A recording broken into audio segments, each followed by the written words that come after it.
It's Thursday, and you know what that means. Welcome to Max Wrestling, episode 560. I am your captain, along with El Jefe, Moses Marquez, and joining us this week is not Beer or Cypher.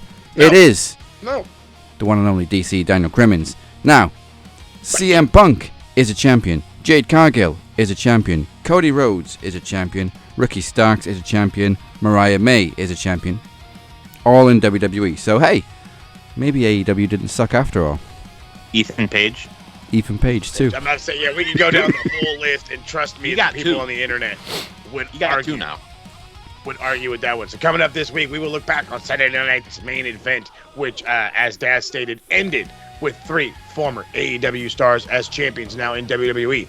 AEW announces another championship. That's what I'm kind of excited for. And this week in the promo climax, Blade Rodriguez squares off against our host, or I should say our guest this week, DC, for the second time ever. And it is Dragon Club versus Dragon Club. Beer takes on Feeney, and you know how I'm leaning on that one. So now is a perfect time to make Max Wrestling your new home on all things wrestling. And all you got to do is tickle that like button and smash that subscribe button. For those that prefer the old-fashioned podcast, head on over to SoundCloud, Spotify, Apple Podcasts, whatever it is you get your podcast. And for a whole bunch of links and the place you want to hit to make your voting this week, head on over to the Beautifully Done website, maxwrestlingnet.weebly.com. Yeah, we had plenty of votes last week. It was a good week for the climax. And make sure you check out the official Max Wrestling post-show after Max. QR code's on the screen right now. It is hosted by Flex Murdoch, a.k.a. Corey, a.k.a. Cypher. You never know who's going to show up or what's going to go down. Last week was pretty much a whole interview with Beer. Which... out of nowhere. Yeah, I didn't expect. I was lined up waiting for Corey to go on a rant, and then pops up Beer right away. So, yeah, wait a minute. As last week showed, the end of the show is not the end. There's just 3 weeks to go until the end of the Promo Climax tournament, and we have a new unified champion, so do not miss your chance to vote all week, every week. Voting begins after Max begins, so scan and go after the show. Do it. So, speaking of the climax, let's get last week's results, and I was expecting... Wow. I don't know what I was expecting, to be honest. It was a little more one-sided than I expected on both matches this week. So, in Block A, Teddy P takes a surprisingly high win over Corey with 90% of the votes, and he joins Beer at the top of Block A with 7 points. Now, there was also a battle for the top of Block B, aka the Butcher Block, last week between Rob and Mo. Both of them were on 7 points. Rob is now the first person in the tournament to go double figures. He has 10 points at the top of the Butcher Block with 87% of the votes. Hey, at least it wasn't the 91% against Travis all those years ago. Hey, I can already tell that the history was coming back up. But we talk about this every week, every single week. It doesn't matter who shows up, or it doesn't matter what it looks like, what the schedule looks like, and who you can chalk a win against. It's going to come down to the voting. And, hey, it is what it is. So now mathematically, I got to get back in this. Actually, no, I think I'm donezo. You go. Now I got to. Go ahead. You've got 1 match left. I've got 2. So statistically, if Rob loses his last match, you can tie, providing I lose mine too. Hey. You ever look at a fucking card and be like, all right, come on. It's going to be like an FA Cup weekend. I'm just dying for certain teams to lose. Well, yeah. Unlike the Premier League, what I like about this climax is there's been really no favourite all the way through. It's just been anybody's ball game all the way through. And that's the beauty of it. That's the beauty of it. All right, here we go. Before we get into tonight on Max, we have some morons to address, because some people think a Spanish fly is an insect named Manuel. It is time for Shit Mark Say. They believe everything they read. Little virgins with crusty curtains. Nothing in their brains. This is the Shit Mark Say. Let's kick it off with, obviously, the announcement from AEW this week that there's going to be a new national championship. Very much inspired by an NWA title back in the day. NWA promoter Brian Idol took exception to this and said the following. We are now at the point where 2 televised wrestling promotions have resorted to using the NWA for relevance in the same week.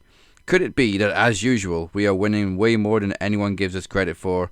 We are only getting started. The NWA has so much more to show you.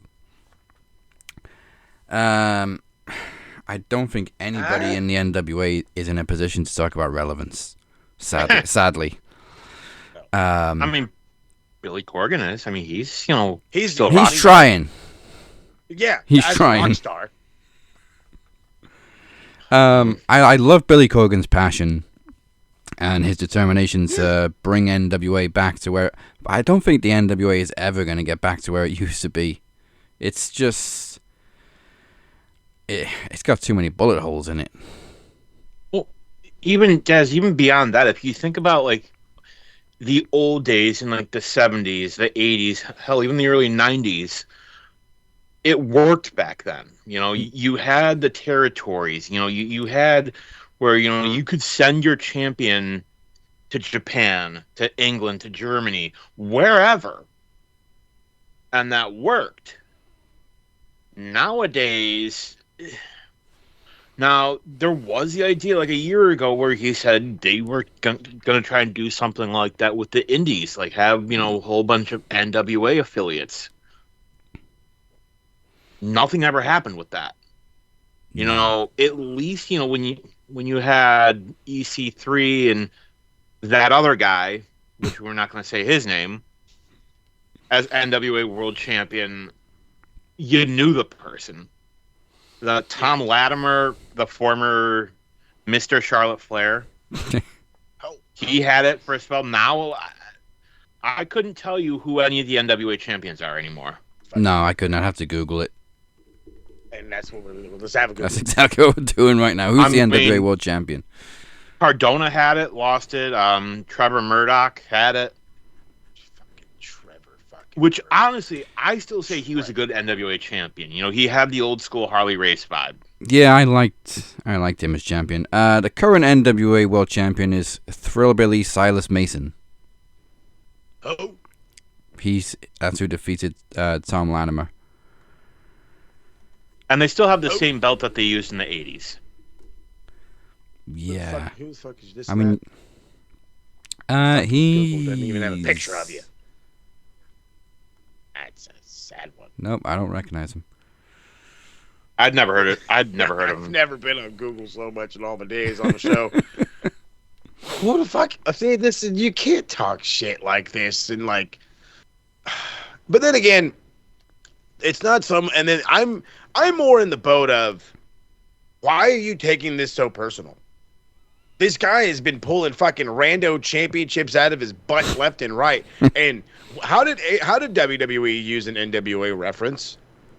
I have no idea what he's talking about in that aspect. Like, what the fuck are you driving at? Is he talking about the North American title? That's been around forever? Yeah. Or the Canadian title. WWE had one of those back in the 80s. First off, it's the Canadian. It's the Canadian title now. The Canadian title, okay? Goddamn respect to Ethan Page for crying out loud. And again, I have to overemphasize that Tony he's an old head. What is the fucking the unified title is some fucking random belt that he thought of that was fucking based off of something in Japan. I'm sure of it. The fucking international championship, that was meant to be based off the old international championship that would quote unquote travel, that never ended up traveling, and we saw how that went. And now he wants to try to revamp another belt and give it the traveling history so it could start fucking branching around. I don't see that necessarily as an issue. I'm trying to figure out what the fuck is this guy's issue over it. It's not like he's going to be like, hey, Billy Corgan, give me that fucking exact belt you're using. No, I said I want it. Okay. And then that's where we fucking, no, he's going to create something that looks similar, and it's going to be different. It's going to have its own AEW flair, whatever. And yeah, it's going to use the same history as NWA, but doesn't every world championship use the fucking history of the NWA? Doesn't every champion get compared to the fucking Harley Races, the Ric Flairs, and everybody in fucking between, the Dusty Rhodes? Who else am I thinking of here? The Stings, the Ron Ron Simmonsons of the world? Like, come on, dude. Like, if you're going to nitpick stupid shit, at least make it fucking funny. Make it worth a damn. can't understand. The fucking internet kills me, man. And then again, you're working house shows with less than 100 people, dude. Like, if NWA was selling out arenas and didn't have a television division, I'd shut the hell up. All right, now I got 2 hot takes, which I had to go scrolling for because I didn't really get into any debates this week. But this was a hot take by the Prophet from the infamous pro wrestling world, which Bobby B is a part of that, has a history on the show. The Prophet says, Braun Breaker has quickly developed that forced down our throats stench from Roman Reigns' first run. First we had the big dog, now we had the wild dog. First we had a historic WWE family superstar with Roman, now we have another historic WWE family superstar in Breaker. While Roman was pushed over guys like Daniel Bryan, Braun Breaker is pushed over a guy like LA Knight. There's another paragraph, but before I even get to that bit, LA Knight has gone a little bit stale. That's not Braun Breaker's fault. No. And I wouldn't say he's pushed down our throat. He's on Raw every week, but I don't think he's being pushed to that level that Roman was 10 years ago. Oh, God. If he was, then Braun Breaker would be world champion probably 3 times by now. Main evented WrestleMania. Yeah. Yep. At least twice. You know, as far as LA Knight, I like him. I like LA Knight, but literally, he's been doing the same shit since he became LA Knight again. Literally, the same exact thing. And there's nothing wrong with that. It's like, it's the same, one of the same reasons people give Mercedes Moné shit is because she's doing the exact same shtick as she's been doing for the past 10 whatever years as Sasha Banks. Same gimmick. You want to have the same gimmick, fine, but at least tweak it a little bit here and there. Was Mick Foley, when he was Mankind, was he always the same version of Mankind? No, he changed it up. Dude Love changed it up. Cactus Jack changed it up. Like Mox, good example with AEW. How many times has he tweaked his character in AEW? At this point, a lot. Not a lot, but he needs to do it again really quick because I think Undertaker is a great example. How many character changes has Jericho had? Oh, Jericho's the king of reinventing himself. Over the last 25 plus years. I mean, Big Show. Look at Paul White. The Big Show. 37,000 heel and face turns. Attaboy. Even Randy. And shockingly, they all worked. Randy Orton's gone from fan favorite to legend killer to psychopath. Mm-hmm. But yeah, LA Knight's just been LA Knight, and it's the same promos, the catchphrases. There's just nothing new. He was Max Dupree for a cup of coffee. Oh, dummy. Yeah. He hasn't even brought the dummy button to WWE. Yeah, bring it back. You could have totally brought that. No, you guys are 100. You're hitting the nail on the head. It's the sad reality that I talk about every fucking chance I get. He's the carbon copy of The Rock and Stone Cold with a half a John Cena body and a little bit of extra persona, but that's it. There's nothing more to it. There's no other substance. He's not an incredible wrestler. His talking is very much the same. Yes, he's got good one-liners. That's great. But after those one-liners, Estolo, there's nothing left. There's not too much more meat on that bone. And he's gotten stale. Do I still want an LA Knight push? For sure. For sure. But there's always that pecking order. Who deserves it more? And you're talking about a dude who's the family history has been shoved down our throat. When? I think they talked about Rick Steiner being his dad once in NXT. Yeah. In NXT. I don't think they've ever mentioned anything about the Steiners now. I mean, and then again, if I'm wrong, then I'm wrong. But I don't think they have made a direct comparison to any of the Steiners since he's been on the main roster. I don't see this. I don't see the Steiner brothers coming out. I don't see the fucking, I don't see Rick and Scott coming out. I don't see the headgear. I don't see him in fucking stuff. How many of the old heads did we get when they were trying to shove Roman down our throats? How many, like Alpha, Sika, all the dudes? Once. All of them. Even Rock helped him win a Rumble. We're forgetting about Uncle Dewey. So You have none of those elements in this extremely organic, and you know how long it's been since we've had a true organic rise of a star. We're getting it in Braun Breaker. This is how it's happening. This is why this guy fucking thinks he's being shoved down our throat, because he has no idea what being shoved down your throat is. No, he thinks that he's like, oh, well, this is I feel funny in my stomach. I like this. Yeah, it's called enjoying the show in an organic build. Nope. He's shoving him down our throat. If you remember 2014, that Royal Rumble, like as soon as Brian Danielson got eliminated from the Rumble, fans, and then it was down to Roman and Batista. Like people are like, okay, Batista eliminated Daniel Bryan, we hate him. Roman's our guy.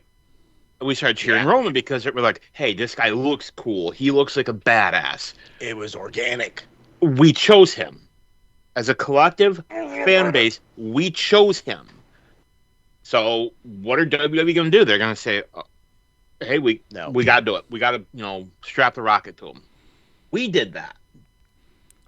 Yeah, but look how long they took to actually put their foot all the way down on the gas. Well, it's part of that also his fault, too. Lane. We were in the slow lane for 2 years before they decided, oh, wait a minute. We could do it. Yeah. It took part of that enough. Also and Roman's then by fault. By then, we didn't care. That's the problem. And again, that's the difference of being shoved down your throat and organic. So fucking yeah, the internet really does need like security guards sometimes. I swear to God. Succotash. Roman's in a different league now, but Roman 10 years ago is very different to Braun Breaker right now because Braun, with all due respect to Roman, is much more athletic. He can talk so much better on the mic than Roman could 10 years ago. Oh, God. Leaps and bounds. Like, I would rather take a spear from Roman than Braun any day. Like, you see the spears that Braun hits, they look painful. In football comparison, it's a damn shame that the defensive guy is getting out-hit by the fucking running back. I think IShow Speed is still recovering. Still, I haven't seen him in a while. Hearing him talk about it, like, they didn't really tell him how hard he was going to get hit. No. And Braun's even said, I felt kind of bad. You've seen a spear before, right? Oh, yeah, sure, no problem. Just like a tackle. Yeah, sure. And he said kinda. He didn't say he did. Yeah, it's kind of like a tackle. All right, one more hot take, and this is probably going to lead us into talking about Saturday night's main event. This comes from Shad at Wrestling Republic, who inevitably, it was always going to happen, said, WWE have ruined Tiffany Stratton's momentum by having Jade Cargill dominate her at Saturday night's main event. Her momentum? I think there was also the use of the word buried in there because, the overuse of buried is a classic IWC thing to do. You know what? I watched this match sometime on Sunday, and I watched it again this morning and paid more attention to it. It wasn't a burial or a squash. Like, Tiffany did get some shots in. It was a kind of back and forth. I mean, it was mostly Jade, but Tiffany was giving as good as she got. But that's exactly the Jade we should have seen to begin with. That's the Jade we saw in AEW. So I don't really see what the problem is, and you can't tell me that Tiffany Stratton's been buried when she's just coming off almost a year-long reign as champion and lost it to somebody who they've clearly been building for it for months.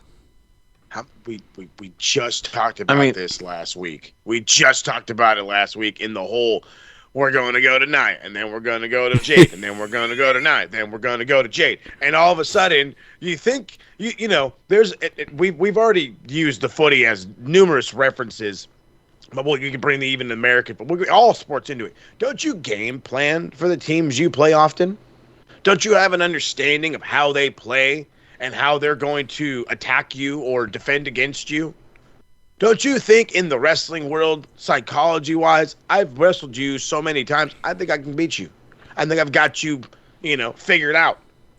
And in the dominant performance that Jade gave, which by the way, well earned, about time she gets it. And yes, when you're pushing someone, they have to look more dominant than the person who had been getting the push. Not just got a push, not just I won the belt in fucking October. No. She won that bitch January. Mania? Oh yeah, before Mania. So yeah, back in January. So it's almost a year-long reign where we'll give her 10 plus months. There you go. That's freaking massive these days, especially in the E, if you're not named Charlotte Flair or Roman Reigns. And here we go. So I get it. You don't like Jade because she's a former AEW, whatever, but it's well-earned. This has to be, you have to fucking transfer power at some point, right? You have to have different champions at some point and build towards something different. Right? And obviously it was a more dominant performance because it feeds into Jade's personality change the last few weeks. She's turned heel. She's tapped into that mean streak, which she was obviously missing, kayfabe-wise, against Seth the first 2 times. Well, even beyond that, like, I like Jade. You know, she's got a good look, but do you really want a 30-minute Jade Cargill match? Yes. Yes, I do. Play to your fucking strengths. Know what your talent can do and stick to that. Like, Brock dominating Cena. It worked. You need to push Jade as that unbeatable monster heel for it to work. Or she loses all fucking credibility. All.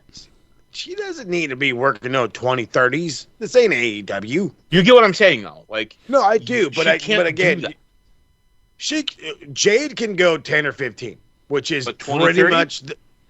It depends on who she goes against, because I don't remember Tiffany going 30 against anybody worth a damn. I remember all of her matches staying just over 20 minutes. I think the fucking longest was about 19. In the recent pay-per-views, PLEs, excuse me. But they don't really give the women that much time. You're right, they don't. But I think here's the thing, dude. Like, Jade's been in fucking the E now for, I think, almost 2 years now. Yeah, I want to say she's going on at least a little over a year for sure. You have to have it's trial by fire. Yeah. This is the E. You know, if she didn't flounder in AEW because of, yes, this is how they booked her, they could book her in similar light. You know what I mean? You could book her in a similar sense and build her stock. You know, yeah, you beat Tiffany. Maybe you guys have a rematch, stretch it out, have a rematch. And then I hate to fucking say it. Then you bring in Nia. I don't really know who else is on fucking SmackDown to give a damn. Zelina, I guess. You know what I mean? But she turned heel. Yeah. Julia, but she's champion and heel. Yeah. I'm sure you could figure out people for Jade to beat. AEW did it, made her over. It's an obvious thing. I don't need her to go 30 minutes. I don't need it. But if she does end up at some point needing to go 20 plus at a fucking, I don't know, Mania or whatever big ass show, I hope it's with an opponent that's worth a damn. Not a Nia Jax, not a Selena Vega, no disrespect, and then not even a Tiffany Stratton. Maybe you hold that kind of match for a returning Naomi when she can come back, but again, won't be for a hot minute. She hadn't even given birth yet. She's in the full-on whatever right now, dude. Bianca so we Belair. won't see her. I'm about to say, where is Bianca? And then you're gonna tell me now, because now we're talking about a good length of match. You're gonna tell me these two can't figure out how to go 20 plus minutes? Bianca Belair and how great she's been over her tenure. You think she can't help carry a Jade Cargill? I think that Cross. Another one who can carry somebody, but that's the thing. Like I think you're already downplaying Big Jade. She needs the shot. She needs the time. I think Bianca was injured. I think it was just something like a broken finger. I don't think it was a major injury, but it's kept her out for a while. Poor thing. Or something to do with a hand, a broken finger or hand or something. Yeah, I think it was her hand. Got to be the hand, yeah. But that'd be a good feud with Jade as the heel. Even though we were begging for Bianca to turn heel on Jade not so many months ago. But back to the point, I don't think this loss will harm Tiffany. She's super over. She's fantastic at media. Wow. And right now, newly single, she's going to give you more attention than ever. She is this generation's Trish Stratus. Oh, for sure. For sure. And that's why I really enjoyed that kind of passing the torch match she had at Evolution. So on Saturday night's main event, I gotta say, Punk and Jay was actually a really, really good, better performance than I expected out of Jay. Punk, it was pretty much his standard main event type of match. I am a little bored of the GTS fall to the knees, catch him on your shoulders move, but I did like the sequence where he did that, and then Jay turned it into a sleeper, which, as they pointed out, is how he beat Gunther, so that was nice storytelling. And then Punk rolled that into the Anaconda device, but of course the finish was the double GTS. I feel bad for Jay though, because everybody just turns on him the same way we did with Roman 10 years ago, because they assumed he was going to be pushed and given the title again. Fickle. Yeah, Jay's a funny one. He's gone from super over to polarizing, just like Cena did, just like Roman did. And there's a reason for that. We literally just talked about it with the whole being shoved down your throat and organic. Jay, when there's nothing left, bring out main event Jay. When Gunther was on a good run, why disrupt it? Main event Jay. Hey, what about that main event Jay? Hey, we're gonna. I mean, fucking, that's all we got. That's all what. That's all it was. He's got to be a main guy. Push the shit out. Like overly push him. Overly push him. You love him. Overly push him. Yes, he got over. Yes, he had his time. But then it got to be, I don't want to say oversaturated. Maybe the taste we got too used to it. You know what I mean? The flavor was missing. And it just, I hate saying it like this, the love for Punk, I don't hate saying it like that because it's true. The love that Punk has been getting, it was undeniable at this point. So it's like, yeah, Jay needed to just go. I think Jay needs to either go away or have a massive heel turn. But like a real heel turn where he's like a dick and winning and doing all kinds of other stuff. But I think he kind of maybe just needs to take a break. He's just been in our face in the main events for so damn long. It's a bit stale. A bit. Yep. I don't hate it. I don't want him really to go, but I don't know what else to do with him. I don't want to drop him to the mid card and have him fight for the IC belt. He's a main event guy. He is main event Jay. There's an easy fix. I'm waiting for it. Tell you what you do. And you put him with Paul Heyman. You have Jay lead the division. I fucking love how Paul Heyman just controls the world. And I'm telling you, it would work. Like, no, remember when they put Roman with Paul Heyman? Everyone thought, ourselves included, why are they doing this? This makes no sense. This won't work. And it did. Gangbusters. And I'm telling you, you have Jay turn heel. And I'll tell you when the time to do it, War Games. Yeah. You remember, and Mo, you being the retro dude, you'll appreciate it. Remember when Kurt Hennig was part of the Four Horsemen team? Way back in the day. Do that with Jay. Ooh. You have Jay lead the division. You have Jay be that massive heel. I am telling you, if you want to push him to the next level, because he peaked as a face. Like, he needs to get through to that next level. This is how. Roman, before he became the tribal chief, he'd peaked. Yeah. And now he became a whole nother level. And I'm telling you, you turn Jay heel, we get a proper match with Jay and Jimmy where Jimmy is the face. It could work. Yeah, I don't know what went wrong or what was missing with that match between Jay and Jimmy at Mania. But it was a drizzling shits. Yeah, it just misfired on every cylinder. So I'd like for them to have the chance to redeem themselves. I did see a rumor that they were thinking about maybe doing it over the title, which I don't think would have worked. But give them another match for sure. But as far as War Games goes, this is what pisses me off about Survivor Series. They treat it like the ginger stepchild. It's 3 weeks away, and there's nothing booked. Nothing planned. We have no idea who's going to be in what match. Our only assumption is that Division's going to be in a War Games match.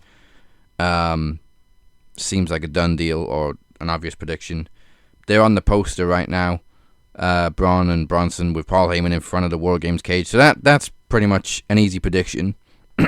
We know it's going to be John Cena's last PLE. But other than that, we know nothing about Survivor Series. And it's supposed to be one of the big 5 or the big 4 originals. And there's nothing booked. I think part of the problem is Rollins got hurt. Yeah. So giving them credit, there is that. But at the same time, Rollins got hurt, 3 weeks ago? Almost a month? Yeah. Exactly. You're telling me in that time you couldn't give us, something? SmackDown's got... What? What do they got going on? I mean, hey, at least we got Ilya Dragunov. The only, at minimum, the War Games match should have already been building. Oh, yeah. Whatever it is, it should have already have been building. Every other match on that fucking card, you could literally do your last minute WWE bullshit, throw it on the card, whatever. But the War Games, enticing enough action to have to go to get into a fucking double-sided cage and a two-sided ring and the whole whatever, you would need tension. Again, we're 3 weeks out. No tension. No build. They used to build War Games 6 weeks in advance back in the NWA days. So even NXT. Even NXT, thank you. I was about to say, even the NXT had a decent long build. You have to build it for longer than 2 weeks. You need to start building this shit now. At minimum, we should already know who's going to be in War Games and why. That's it. Again, you could have a fucking world title match that you randomly throw in or a random IC. All the other matches can be random at that point. But the name of the fucking show is War Games. You should at least have that match being built now. Now, if you're not advertising, I'm looking at fucking Ticketmaster all the time, begging these fucking nosebleeds to go down from $280 down to something fucking reasonable. But you're not doing it. You're not advertising this show anywhere in San Diego. You're not advertising this show, period. There's not no even build. Local stuff? Nothing, dude. Because normally, when they're not, I'm not even hearing it on the radio. Oh, hey, Survivor Series is going to be at Petco. Get your tickets. Nothing. Because you want to know why? Because there's no fucking match card. Because you can't just plug, hey, this show's coming to town. See you next Sunday. No, you can't do that. You have to fucking build. You have to do something. You have to fucking name some matches. Featuring stars you can't even say that. Because you don't know who's fucking going to be there. Super Slam.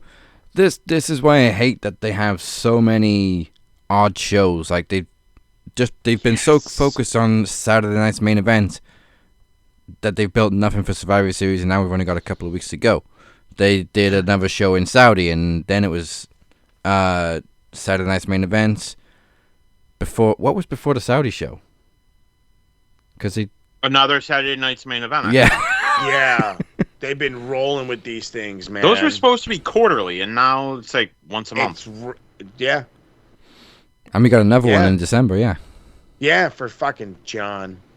But that one makes sense. And those ticket prices are fucking insane. Yeah, because it's Cena's last match. And I still don't believe Edge is going to show up, so stop. He's not. Jericho's not. Jericho's AEW contract ends beginning of January, right? Yeah, because I think he signed after Wrestle Kingdom 1 year. So we're not going to see him until Royal Rumble, guarantee. The Vince Russo spiel. Fucking let Like- AEW trade Edge to fucking WWE. Like, what? They're not going to trade. Fuck off. They're not going to loan. Oh, no. He paused. He said loan him. I'm like, this isn't footy. There's not going to be no loan. He's not going to fucking pay his contract while he's here for his show. Like, Tony, what are you, high?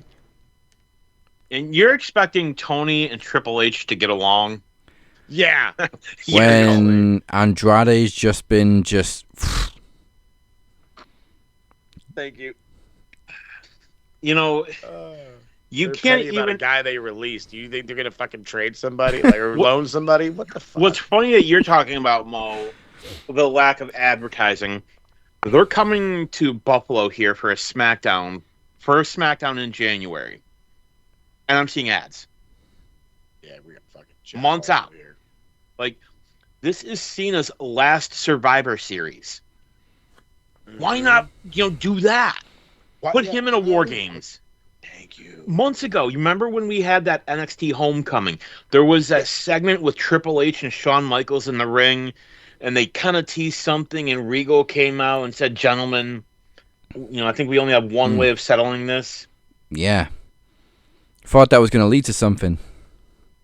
No, It would have been perfect.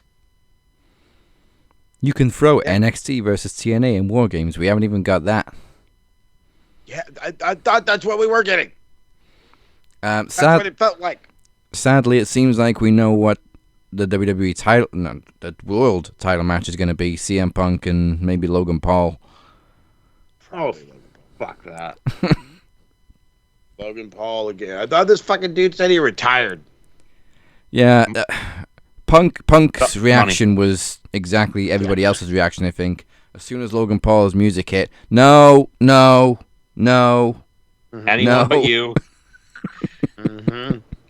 It reminded me of when he's like, "Why couldn't Rhea Ripley come out?" Yes. She's still recovering from that broken nose too, so we haven't even seen Rhea. No. I do think WWE, I wouldn't say it's ice cold like I've seen a lot of people say at the moment, but it's lost a lot of steam. Mm-hmm. Guys, it also doesn't how like they had some really shit publicity where their CFOs like, "Hey, people will travel to Saudi for WrestleMania." Fucking who?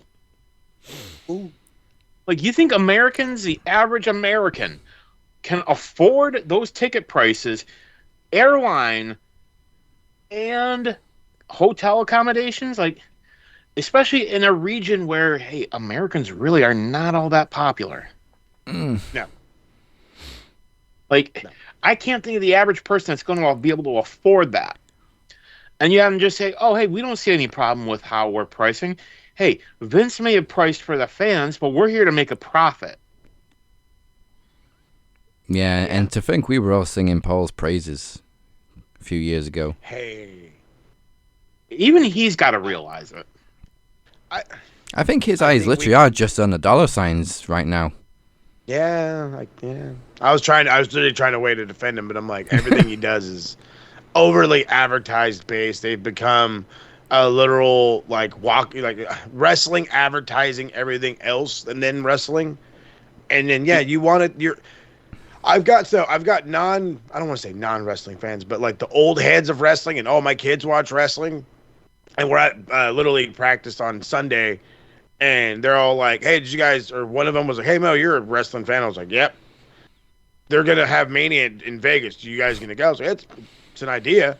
What? I said, "Oh yeah, it's a total idea." He's like, "Aren't they supposed to go to Saudi Arabia? You gonna go to that too?" I was like, "I wouldn't fucking dare." No. What do you mean? I said, "Dude, you know how much of a pain? It's a 5-hour drive from San Diego to Las Vegas. All right, that's really not. That's like a full tank of gas. You know what I mean? And then I can deal with it. I can get a relatively cheap hotel, and then hopefully the tickets aren't fucking outrageous. You know what I mean? If that's like a decent enough like vacation worthy, then like cool, yeah, then we'll do it. But you're talking about maybe like $3,000, maybe. Unless these fucking ticket prices are outrageous. I'm thinking about $3,000 for a weekend, probably both shows, if possible. You add the fucking Saudi move, and you're looking at like 12. I ain't got $12,000 period let alone 12,000 to burn. Like, what kind of shit? Mo, I just Googled it. If you were to go to the Manny in Saudi, that's a 19-hour flight. Fuck you. I'd rather go to Japan. Yeah, can we get I'd a rather go Japanese anywhere. Mania, please? Yeah, right. Let me go. Yeah, fuck it. Let me go to the rest of the kingdom. Here's an idea. Yeah. Here's an idea of what they should have fucking done. Tokyo Dome at one time. England. London, mate. Again, babe. I'm telling you, big dog. Like Germany. Anywhere. Wembley. What's the big stadium in Germany? There's a massive stadium in Germany. I forget which one. It's on the tip of my tongue. The popular one. Oh, fucking. Heyo. The Duna Park. You could there you go. You could totally do Wembley. And I say that because, like, Wembley is just as many times. That's the old Wembley. This is the new one. I know the joke. I love the joke. It's fucking historic. Wembley will always be a historic spot. And AEW still has the bragging that they sold so many fucking tickets. This is where WWE could be like, we have the big boys put their nuts on fucking TK's forehead, and seat over 100K, because I think it could fit over 100. Yeah, I think that's Depending on the the capacity. Yeah. So I'm sure they can get that. AEW's first attendance was debated 81,000, something like that. But yeah, it can fit 90 to 100,000 depending on the seating. Or, So you maybe I'm just being, I want it. There you go. The new Highmark Stadium here, Buffalo, New York. There you go. Down the street. That Down the street. 70,000 seats. And that's without floor seating. We ain't got nothing like that out here. I don't want to go to LA. I'm just Hey, come out here, have some chicken wings. Attaboy. Kind of what we're known for. So it was 19-hour flight time for you. It would be 6 hours. Well, almost 7 hours. 6 for you. And that's from Liverpool, so it takes me an hour to get there. Oh. Gotta fly out of Liverpool. Well, Liverpool, Manchester. Either one. At least either or. Terrible. It's terrible. For me, I am looking at between 16 to 20. No. Again, so I think we've come to the conclusion that flying to Saudi is just good old fashioned, out of the reach. So not only would you have to have your balls in your purse to go, but it's an inconvenient flight. You're telling me. And pricey. That's why I'm saying go to Wembley and at least make it like, vacation worthy. Oh, hey, we fucking wanted to travel the world. We'll end up over here. But there's things to do. There it is. Things to do. And speaking of things to do, it is time to get on with this week's promo climax action. And it begins with the Butcher Block as they have faced each other only once before. In fact, it was a match that brought DC back out of retirement yet again. In football, this would be a relegation battle, but it's DC versus Blade Rodriguez. Who's going up? Who's going down? May as well just call me the Terry Funk here.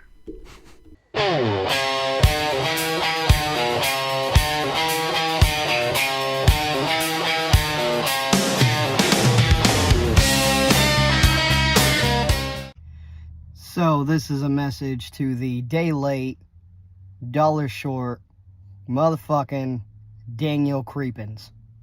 Oh, I'm sorry. I meant Daniel Crimmins. Because, although I have been labeled or called a creep a time or two in my life, nothing takes the cake like your fucking weird ass at all. And I won't even need 5 minutes to destroy you. I won't even need 5 minutes to remind you how much of a worthless, pathetic piece of lowlife you are, always have been, and always will be. Because you see, when Blade Rodriguez puts someone on the stand, talking about you, Mr. Crimmins,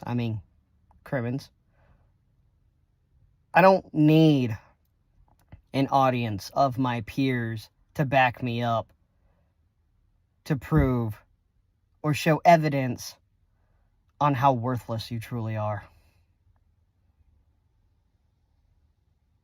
So, yeah. Like Randy Savage said to Tobey Maguire's Peter Parker in the original Spider-Man movie, I got you for 3 minutes and you ain't going nowhere. Although, 3 minutes, what can I say? It's 180 seconds of my life I will never get back because I had to waste it on you. I had to have you in my mind to say something to you when you're not even worth a stage, let alone a platform for you to speak. Now, granted, do you have the freedom of speak? Yes, but you also have the ability to sit down and shut the fuck up. Just saying. And we can go with quick whips of, dull, sharp blades, knives, stabs. After all, I'm only making cuts due to self-defense, but what the fuck do I know? But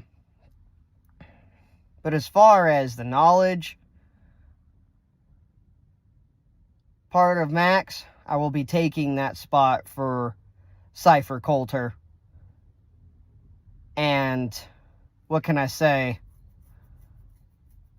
I'm looking forward to it. So you could try to say whatever you want, whether it's 60 seconds or a long-winded 5 to 10 minutes.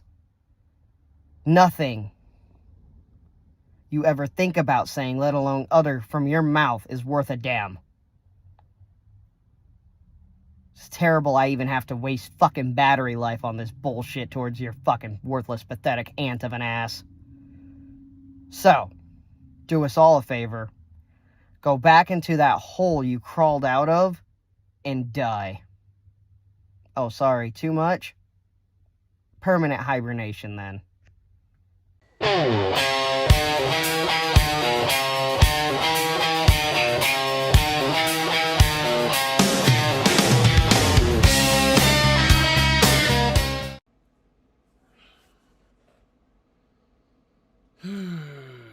Here we go. Final bout of this tournament. King of the... whatever the fuck this goddamn tournament's called. I don't know. I don't even fucking give a shit. It's past midnight here. But you know what? Shit's gotta get done. That's what I do. I step in and I get shit done.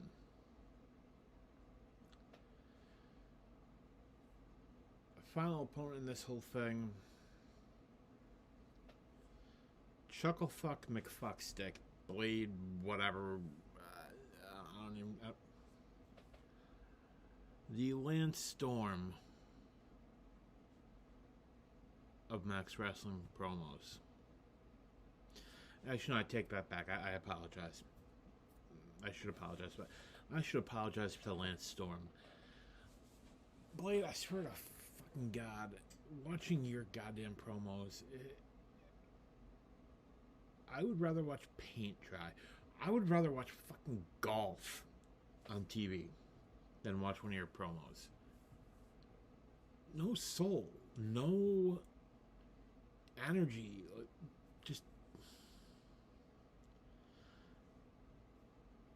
If I didn't know any better, I'd say you were reading off a fucking page. That you had written it out ahead of time. You don't fucking believe what you're saying. You know, I could lump you in with the others, say that, oh, you don't, you need this to justify your meaningless life. Maybe that's true. Maybe it's not. I don't know.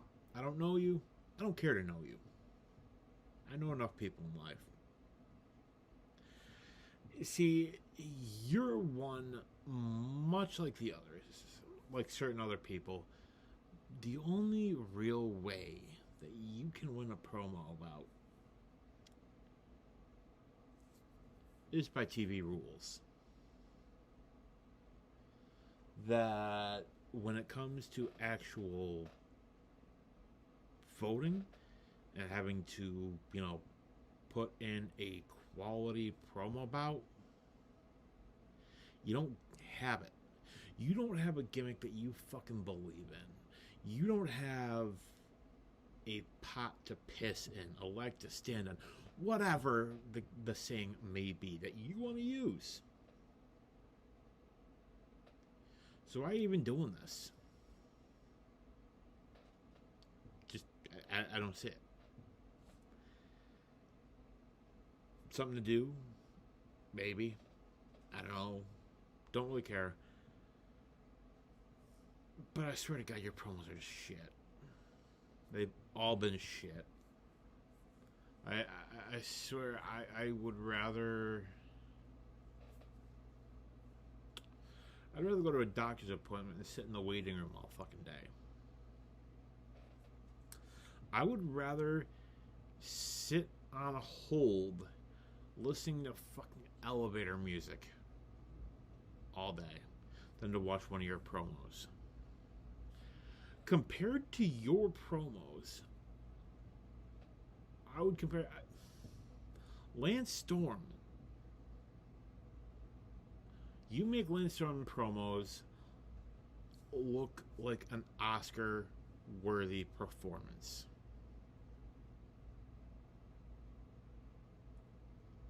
You have no heart. You have no guts. Like I said with the others, when you go up against, if you had gone up against some of the OGs that we had, people like Moni Lynn, people like The Butcher, people like Lewis, people like the Kingpin, you couldn't hold a fucking candle to them. Any of the OGs, they would have mopped the fucking floor with you. But instead, you're in this generation. The PG generation. Hell, it's not even PG. This is G-rated. I don't know what went wrong here. Actually, I do know.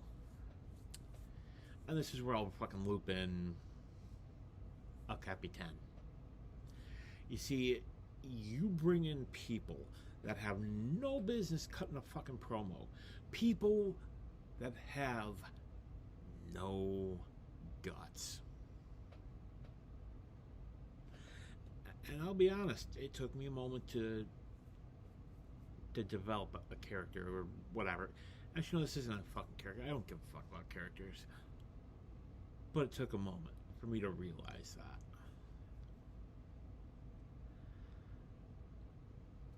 that. And who knows what happens after this tournament ends? Does it go back to TV rules? Does the voting stick around? I don't know. I would be willing to guarantee you would not make it without TV rules. See, you need that. Other people need that. Or you just need somebody to create a fucking storyline and just say, okay, we're gonna have Blade win, we're gonna have this. The fuck is this? This is not fucking pro wrestling. This is just fucking people talking on the fucking microphone. Like, why do we even waste our goddamn time with this bullshit?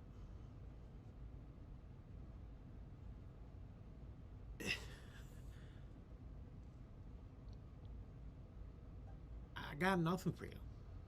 I don't have time for you. I got better shit to do than sit here cutting a fucking promo against somebody that I literally have zero respect for, because they haven't fucking earned it. So I don't subscribe to the notion that, oh, hey, you should respect everybody. Respect isn't given. You earn it. You haven't done that. See, you think you could hang with people like the Demoness, who, I've said it again, I will say it a million times. I will say it till I'm blue in the face. There was no one better. You want to see character work? Study her. Study the Butcher. Two of the absolute greatest of all time. Learn from them. Study them. And who knows? Maybe you could be as good as them. But I highly doubt that. You want to win? Here, take it. Who gives a fuck? I don't need this. Don't want it. Whatever. To quote a certain professional wrestler, an elite talent, Blade, I'm going to leave you with this. My name is DC, and I'm better than you, and you know it.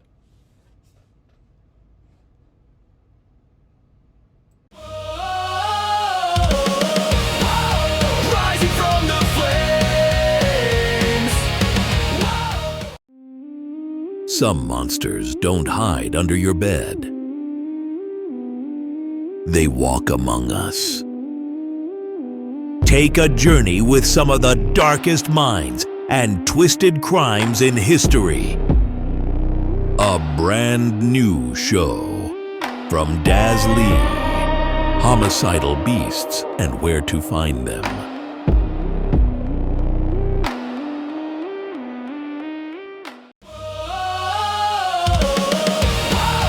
Rising from the flames. Welcome back to Max Wrestling. I am the captain. Here's LFA. We are joined by DC. Speak their name and they appear. Once again, make sure you drop a people's elbow on the like button and a 5-knuckle shuffle on the subscribe button. Follow us on all podcast platforms and social media at Max Wrestling UK. And make sure you visit maxwrestlingnet.weebly.com. Now, I think we've talked enough smack about WWE this week. So, let's jump onto the Tony train.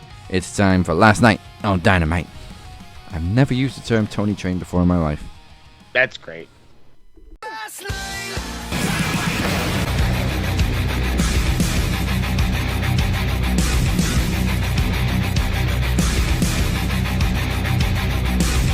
So primarily, on Dynamite last night, it was kind of tournament-based. Very. With the women's tag team titles, and then the advantage matches for Blood and Guts. That was pretty much the whole show. That was the whole show. and random. It felt like an episode of Raw-ish, because there was just a little bit more talking than we're used to. Not hating on. I didn't think it was a bad episode. I do want to know what is going on. We make the fucking joke all the time about like, hey, is TK gonna get some fucking better quality shit? Because I don't understand what this guy's doing. We're doing a lot of the same booking over again. Like, I understand the Hangman and Samoa Joe rebuild and whatever. This has been built better than their first match. Yeah, exactly. Way better than his first match. And then, but what I don't understand is why are we continuing the Hurt Syndicate and the Demand? I thought that was to die. Over. Yeah, I thought it did. And they told me no. I don't think I've ever seen a tag team feud stretch on for so long. Not in the Rock and Roll Express and the fucking Midnight Express. Swear to God, that's the longest fucking tag team feud I've ever heard of, and I don't know. Yeah. I don't know anybody who's met that yet. Oh, like, yeah, the Dudleys. Dudleys. There's been the Edge and Christian and the Hardys. Yeah, but I mean, we talked about this last week, how feuds come and go, and they keep going back to them. But this has just been consistently week after week after week. I want to say we've been like 4 months on this bitch. I don't even know what the score is right now. I don't know who's won the most matches. We only know who's up. I don't know who's won the most matches between them. I don't really care. I thought this feud has ended twice. But yeah, it's still going. Still going. High stakes though for Mark Briscoe, and also a great promo. And I love with Mark Briscoe, you can tell when he's just talking on the fly and just reacting to what people say to him, which was great with Don Callis and Kyle Fletcher. So we're gonna have a no DQ TNT title match. If Briscoe loses, he joins the Don Callis family. I love that step so much. Because what, you want my career? You want my career? And he's like, no. He's like, when you lose, you join the Don Callis. Like, what the fuck? Okay. Now it goes back to, is he going to win it? Do we finally get I don't want to say the demise or whatever, but do we see Kyle lose the TNT title and then elevate himself? Or is this a way for us to have to force a change in Mark Briscoe, where the conglomeration has to save him or something, you know what I mean? Which, again, no DQ. How many people are going to get involved in this fucking thing? I'm already excited for Full Gear. I like to think it's option A. I think Kyle Fletcher's great. He's not even peaked yet. He's still really young. He's so good at what he does right now, but he's still got so much more to achieve. It's crazy. But I don't think it will hurt for him to lose the TNT title at this point. He's had it for a minute. No. He's already chased the world title. He could easily chase it again. And I just don't need more opponents. I can't see how Mark Briscoe being forced into the Don Callis family would work. No, not with his personality. Like, that's literally who Mark Briscoe is. Like, yeah, but I can see it work. Like, I could see it be like, where they're like, you remember when Wheeler first joined up, and they were like, oh, well, we got to beat the shit out of him to teach him that you got to be with us. I think they're going to try to do something similar with Mark Briscoe with the Don Callis family. I think, but I think that's how you could go with it. But he almost beat him for the TNT title once. They made us believe that he can. Why not let it happen? And then again, because I talk about this shit all the time. After Samoa Joe, who does Hangman have? There's not. Is MJF going to come back? He needs. And then even if he does, is that what we want right now? MJF does need to come back because, the old saying, out of sight, out of mind, and he's losing more momentum as the weeks go by. But I still think MJF is trying to recover from all the momentum he lost in that stop-start feud with Adam Cole. He still hasn't been the same since. We haven't had that devil MJF. Was he too babyface? Was he too much of a babyface when he was babyface for us to be like, you can't be that guy no more, Max? You can't. But the problem is he has to be, because that's what works. Yeah, that's what works. People want. Yeah, but that's the thing. What you want and how he's delivering is the pain in the ass. But no, I think MJF should have been the next guy up. At this point, I say you might as well just stay away until the new year, honestly. And it's not to be like, fuck you, fuck off. It's to, I guess, hopefully get you back in a fresh limelight. People are excited to have you back and all that fun stuff. But I think Kyle could be the next guy. I think Kyle could be the one that Hangman goes against at like World's End in December. And I think you can maybe even build that up and use that as like a stepping stone. Like, oh, well, hey, cool, Kyle Fletcher's up next. And if Kyle Fletcher lost, well, we got the whole rest of the fucking Don Callis family to come beat on Hangman. And then you have them with a whole array of fucking different dudes going up against Hangman, actually giving us different feuds, making it worth a damn. All of a sudden, you got to get more friends for Hangman, though, because, fucking the numbers. But at least it's different. It's a whole other direction. And it's I want to say reminiscent of when fucking Kenny had the belt, because look at how much fucking Don hated him, and look at how much they interacted during that time. He still hates him. How well that all worked. I think realistically, what's going to happen? I do think Mark's going to win it. I could easily see somebody from the Don Callis family costing him the match accidentally. Well, realistically, it's probably going to be Don Callis himself. Takeshita. Yeah, maybe Takeshita and Okada are fighting, and then they shove Don Callis, and it fucks something up. Realistically, you're welcome, TK. I don't think Kyle Fletcher is ready to be world champion yet. Yet. He's almost but you need there. To get him in there, though. Exactly. You need to get him to that point. I feel like this is where he needs to be, and he's he's so close. He's on the cusp. As far as MJF, I'll say it. He made a mistake re-signing with AEW. Because since he came back, what has he done that's been memorable? It's not his fault. It's our fault. I'm agreeing. The problem is Tony has booked him horribly. MJF did not want to be a face. He had admitted that. That's when Tony should have said, look, this is working. This is what we're sticking with. Yeah. I mean, both of them needs to be a boss. Him and Adam Cole taking turns being injured throughout that feud, though, seriously derailed it. Oh yeah.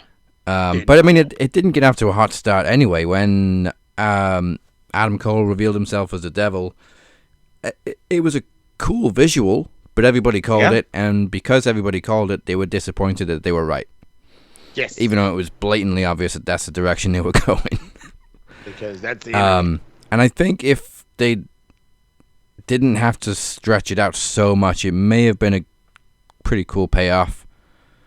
But the feud just crashed and burned.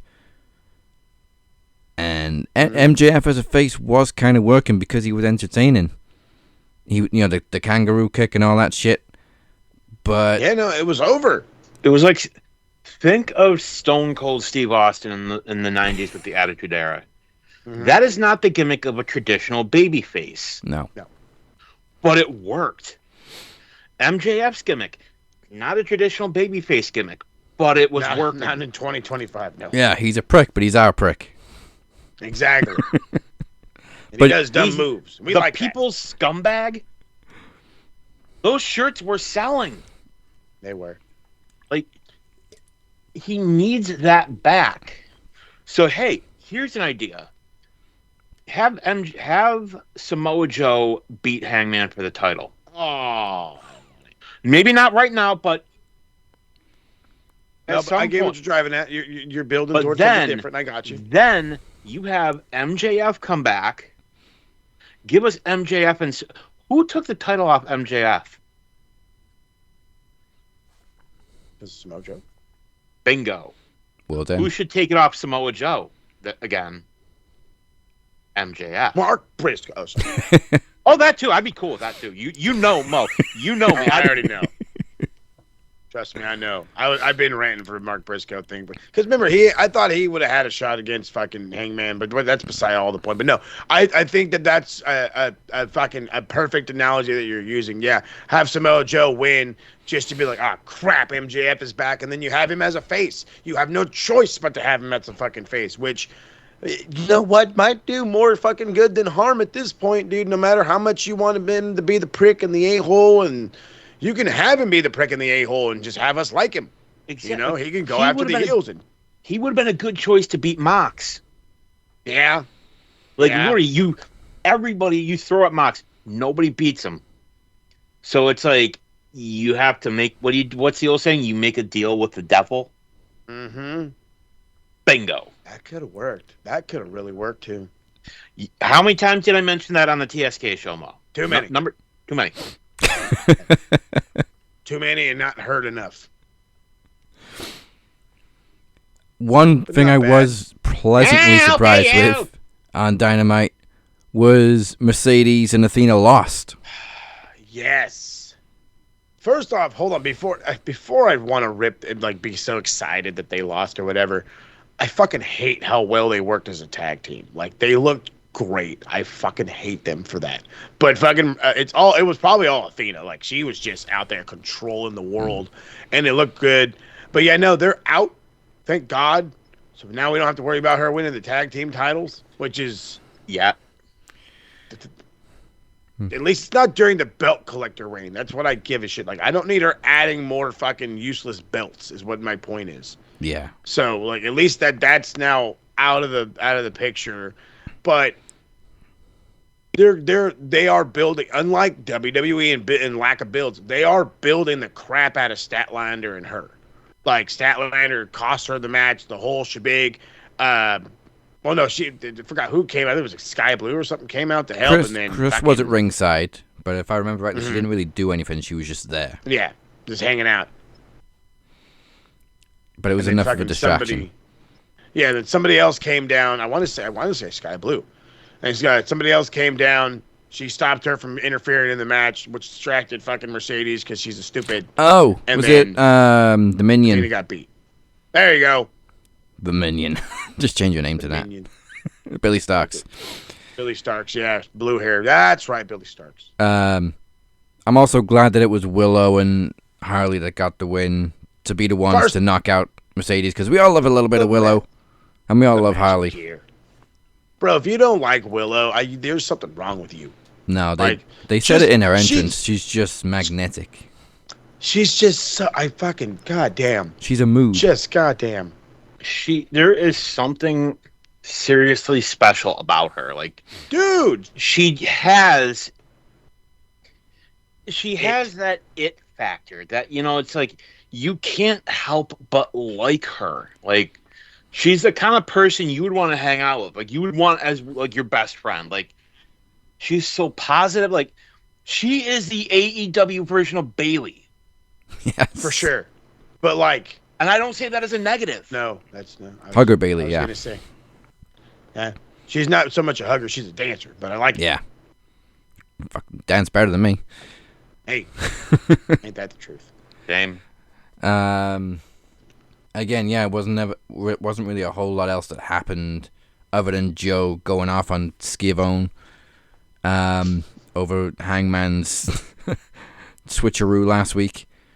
But Joe just crept up on us again. He's a great front runner, and then he kind of fades into the background for a bit, and then he just comes up out of nowhere again.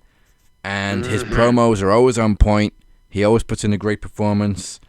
And he's not a young guy. No. But I never get sick of seeing him. No, and that's a testament to how well he can be. Like how as you said, he can go right into the limelight and then fall back without even, without hindering himself or anybody around him. He's he can get out of the spotlight easily, but when he's in it, he shines. I was loving his whole thing. It goes out there, I forgot what the fuck he was yelling at fucking Tony about. And then he's like, I forgot. Hook is all yelling. Like when Hook's yelling at him over a trios thing. I love how he was all calm, cool, collected, and then Hook starts yelling at him, and he fucking starts freaking out. Like, this is what I love about Joe. Like, he could be like the coolest bad guy. I'm gonna talk real low. I'm gonna intimidate you like this. What did you say to me? He just fucking flips the lid, and I love it. As soon as the guy half his size talks back to him, that's it. Yes. Thank you. Thank you for putting the brilliant part out. I will eat you. I'll say it. Samoa Joe, one of the absolute greatest of all time, Oh, facts. And I will say that he made the biggest. They should have had him beat Brock. Yes. Oh.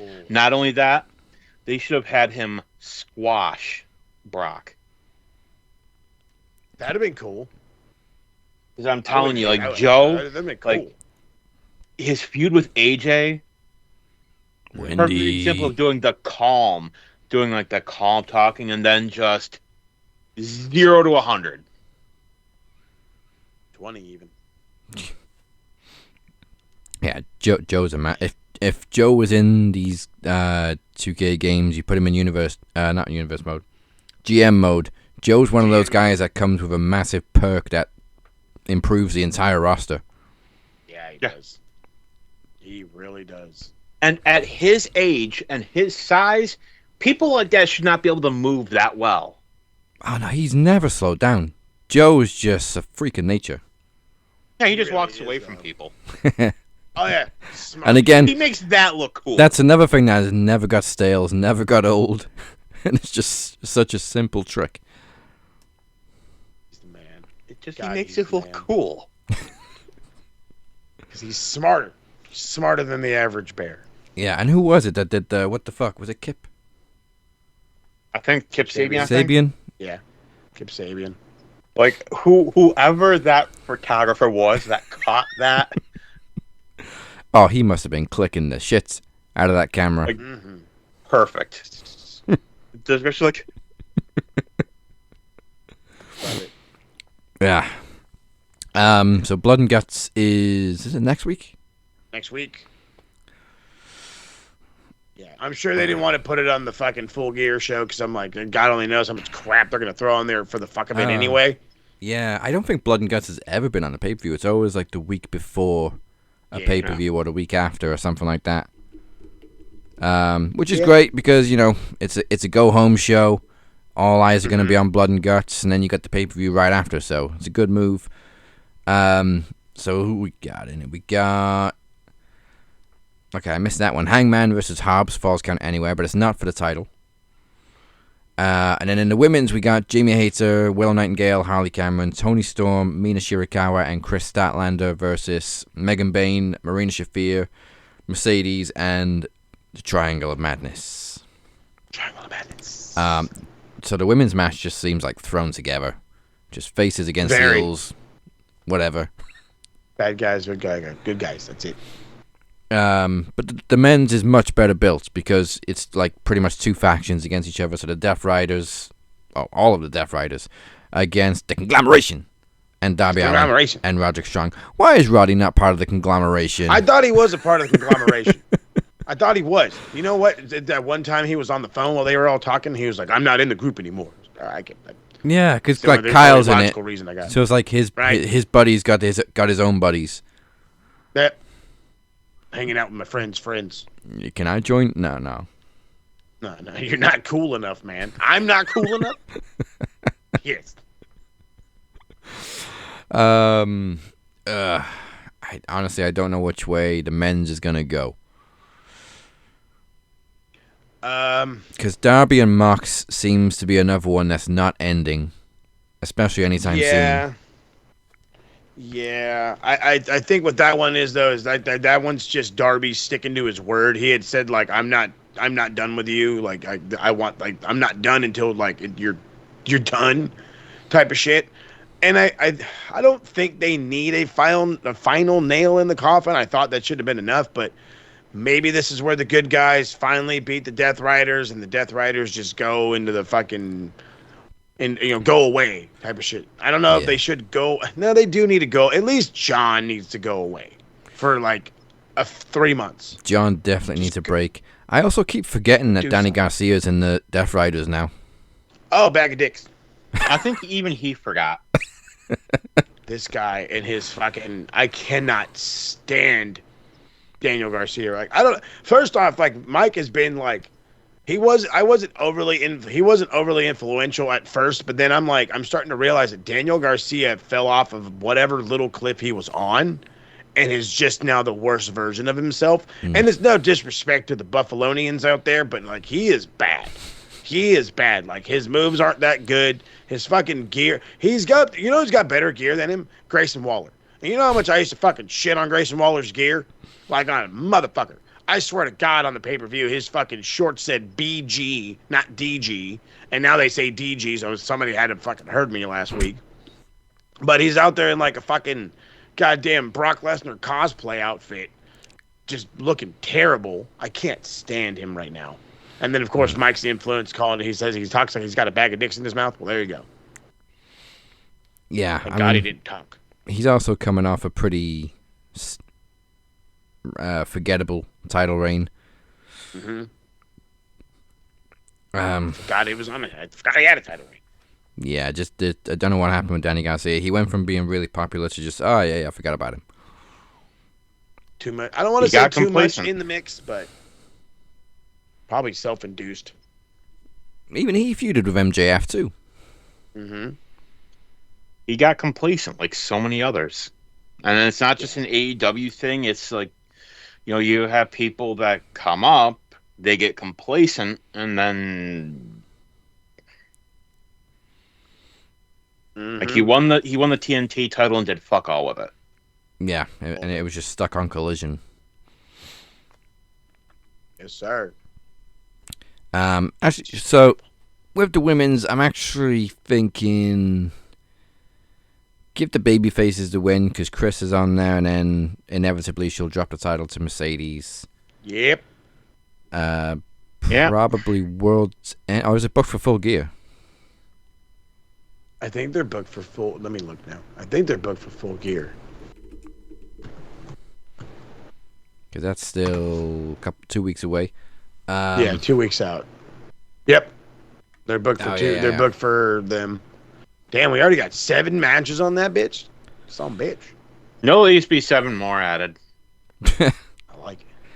Yeah. Meanwhile, 0 for Survivor Series, but they're only a week. They're only a week apart. See, right? This is why I say if they ever allow AEW and WWE to work together, it'll be so Mercedes can win their titles too. Yeah. New company opens up with a women's title. I like that. And we'll pay you for it. Yep. Speaking of payment, I like that we've got the Casino Gauntlet, which is now for the national title, and then we've also got a money match because TK just loves having money matches lately. $1 million. For $1 million in a trios match, Kenny and the Jurassic Express against the Bucks and Josh Alexander. Ooh. California boys with a Canadian tag team. The CNC connection. I like it. I still don't know how to read Jungle Jack. Like, obviously he's a babyface again with Luchasaurus, but I can't trust him. I'm good. I'm good with him right now. He's walking around with his big old knife. That's not a knife. This is a knife, fucking guy. And he's all like, I hope this helps you out. How you stab a $100 bill? How you stab? You got money like that? Can I borrow $100? Can I hold on to $300? TK does. Fucking hell, this guy. But yeah, no. Like I said, he's just a tweener. I think he's slowly going face. I don't see this tag team imploding anytime soon. I just think he's going to get more and more and more and more and more babyface until it becomes sickening. Because that's how TK thinks. Rather than like leave him like the asshole. You know what I mean? Because every tag team could use an asshole. Yeah. He's going to make him a fucking ultimate. Again, they're going to make it. I said it during the fucking TSK review. Luchasaurus is for the kids. And before you know it, Jack Perry's going to be for the kids too. And it's going to be bad. Well, at least we got Tarzan Boy back. Mm-hmm. Best thing they could do with Jack Perry is make him a hybrid of, the asshole gimmick and the babyface. Like, give us a hybrid of that, because that's what works. Like, let him be Kevin Owens when he needs to, and be the asshole when he has to be. Look at Kevin Owens. Like, he's never been like a full-on babyface. He's always been the babyface that's kind of a dick. Exactly. Yeah. I mean, if Jack had a little more personality, I do kind of see a little bit of Brian Pillman in mainly his appearance. But if he could like show a little more personality and then maybe get a little bit more psychotic, I think he could pull off a Pillman gimmick. I still think when you were doing the scapegoat gimmick, should have had him doing the GTS. Yes. Or at least in the Anaconda device. Lean into that. Like, yeah, should have. And missed opportunities. I think what it is. The problem with the scapegoat gimmick was that he was all cocky about it, but the fans weren't completely behind him. They were still divided. Whereas if everybody had been on his side and been like, yeah, fuck CM Punk, then his cockiness would have worked more. But there were still some people that were there like, well, Punk didn't really lie. What happened? Like, what they should have done, have him come out in the middle of the ring, do a Punk, just sit down in the middle of the ring. Oh, yeah. But, I'm sure there was probably legal shit going on, so they couldn't. I mean, the funny thing is people keep thanking Jack Perry for all the things we've got in WWE, like Punk being back on top, AJ Lee coming back. Which obviously you're welcome. Yeah, 2 of these things wouldn't have happened if it hadn't been for the brawl. And Tony. And Tony just sitting there letting it happen. I feared for my life. Wow. The PR control was disastrous for that whole thing. Mm-hmm. Yeah, it was nasty. Everybody, once it got out, it fucking spread like wildfire. It made everybody look bad except for Samoa Joe. Yeah. That was really it. It was. It's not possible for him to look bad. I don't think so. I don't think so. It was once the video got out, it fucking. I wish the video had audio. Oh yeah. Just so we could have heard Joe, get your fucking ass out there and wrestle. Right. Just let me hear the cursing. That's right. There's a version out there where there is audio. Oh, I'm sure. I'm sure the headsets would have cost it because it was literally right next to production. Oh yeah. But I want to see that. I just want to hear it. If somebody working for AEW is seeing this, hearing this, release the Punk files. If you want to leak it out, you want to Attaboy. Don't get me wrong, we want those other files released too, but yeah, release the Punk's files. We know what's holding up the release of those files, Mo. Oh, we know. I know. Well, I'm sure we'll see him at Saturday night's main event in December. But until then, let's get back to the promo climax. And I am sad that this match had to happen because I have to support both my boys. It's Dragon on Dragon. However, if Beer wins this match, he all but guarantees to win the block. It is Beer versus the Phoenix. Beer all the way.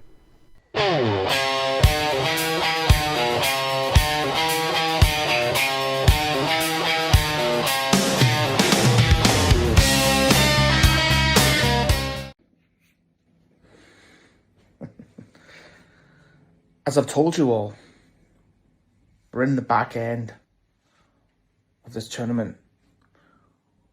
But once again, I'm going to hold championship gold. But now this one's different. I have to go through one of my brothers, one of my boys, Craig Phoenix. We've known each other for too long. Too many years. We fought together. We drunk together. We went to war together. But this is nothing personal. It's just business. Even though we should just both be like, oh, it doesn't matter who wins. The championship is going to come to the Dragon Club. But when you're hungry for gold, like I am, you do whatever it takes. Now, can you recall you saying that you want the World Championship by Promo Mania? I'm very sorry. You may have to go through me for it.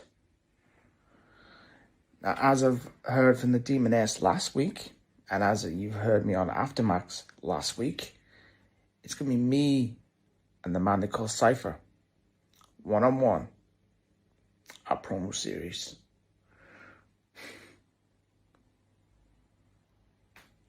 I don't know why people still keep ducking me. People are still running away. They're running away from the challenge because they know that the longest reigning world champion of all time is getting his belt back. And let me tell you, when I get my championship back at Promogeddon, when I defeat Cypher at Promo Series, all I'm going to do is shove it back in all your faces. And when I vanquish the Demoness, you're going to learn that the Demoness was only just a myth. There's nothing to be afraid of. Even if I have to face my fear, which I have none, I will do whatever it takes. Now on to you, Craig. On you, but you don't want this. You're coming off the back of a loss to a rookie. You lost to a rookie. If I was the head of the Dragon Club, I would have smacked you across the face for losing to a rookie. In our club, we're on the front foot. We punch people in the face. We literally would kill everything to get what we want, reclaim our status as the most dominant group. You gotta remember, Craig,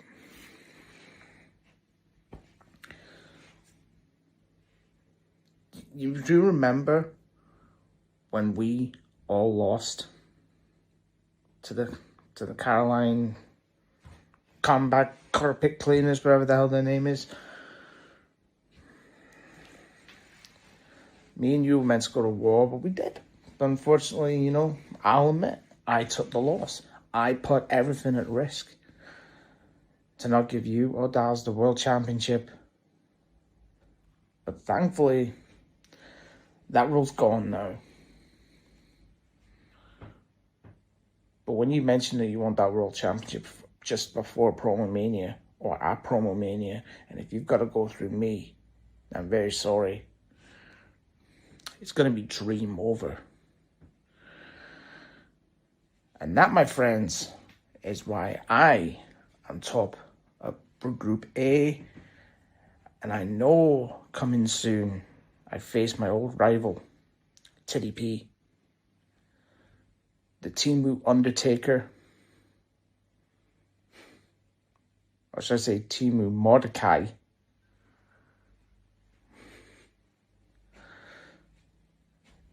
So now it's time for me to go back to the top of the throne and get a championship back once again. Beer speaks. You listen. Bye.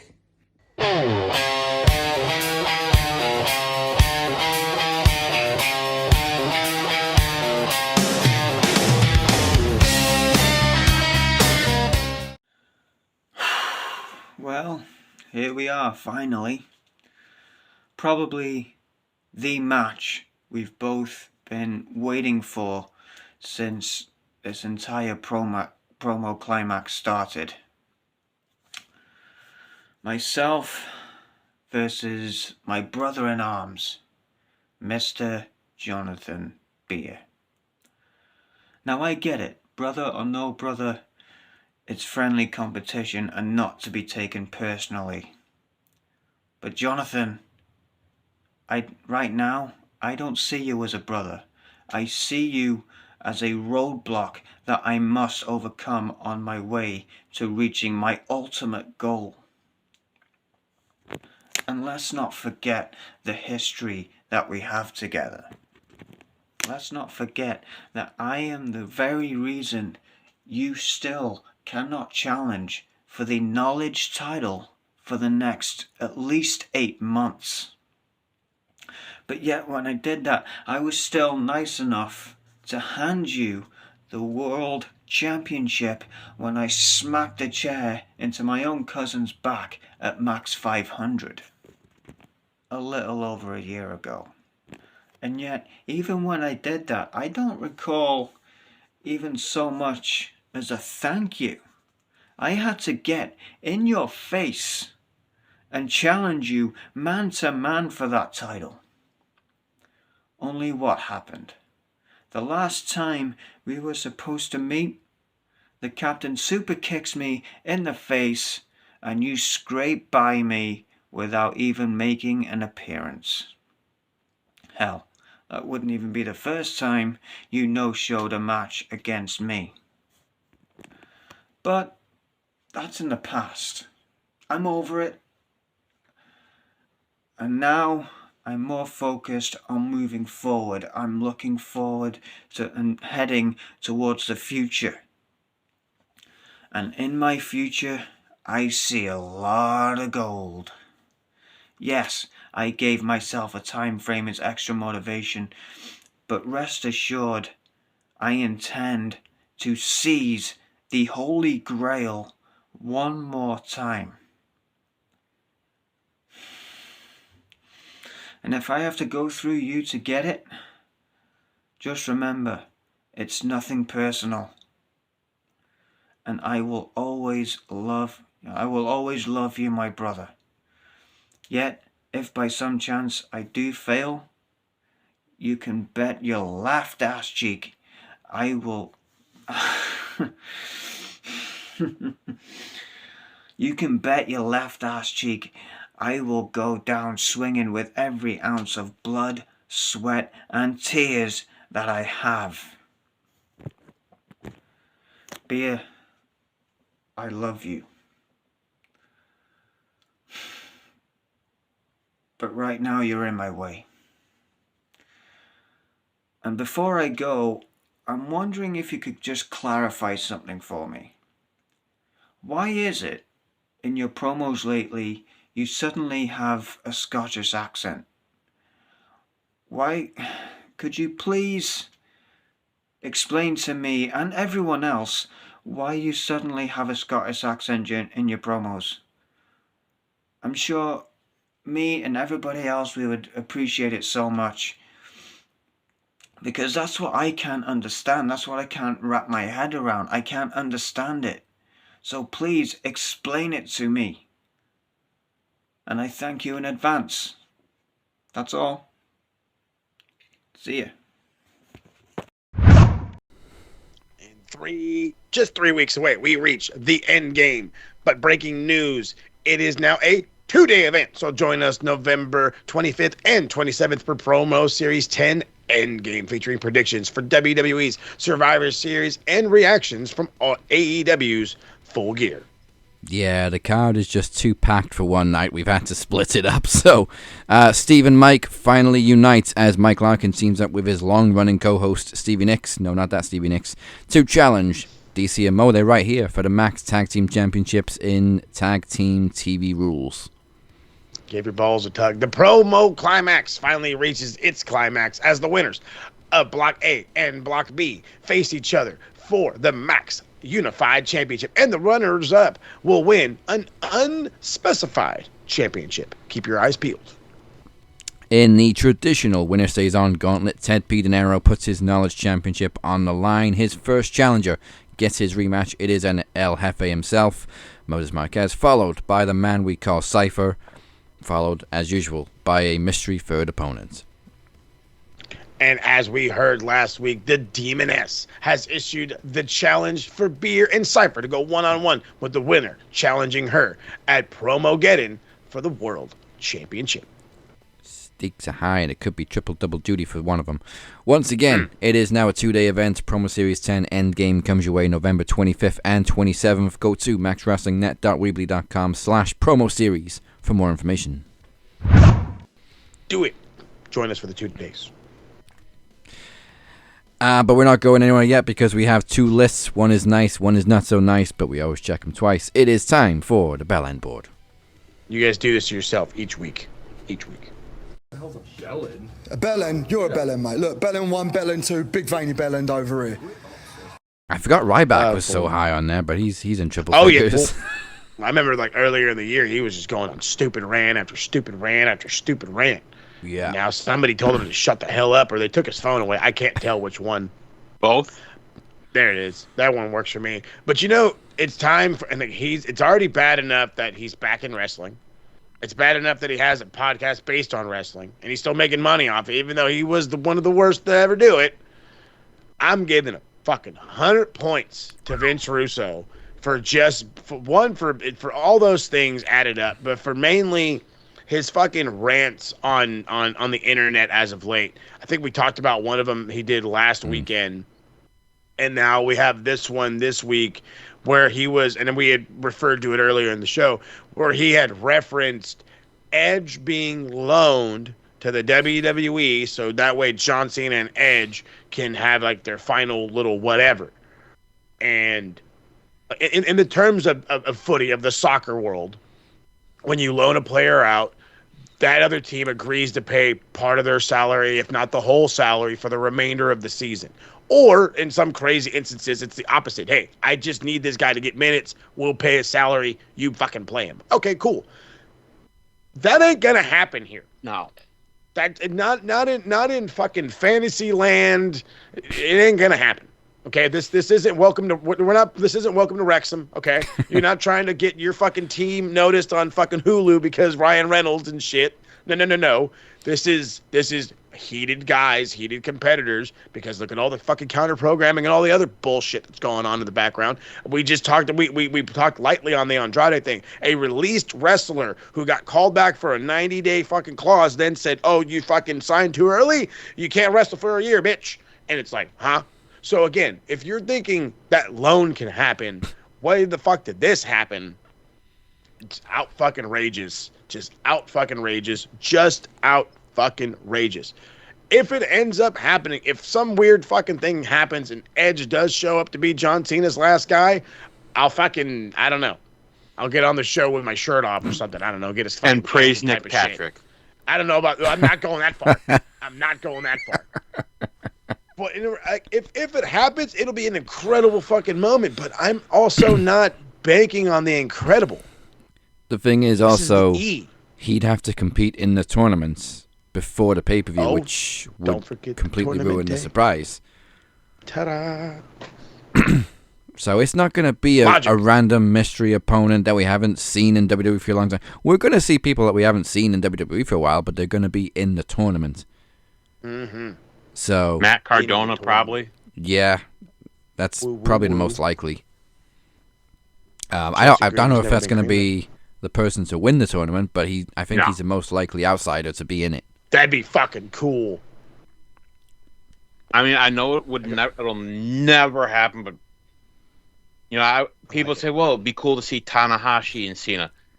Nobody in WWE knows who the fuck Hiroshi Tanahashi is. We'd love it. We'd love it.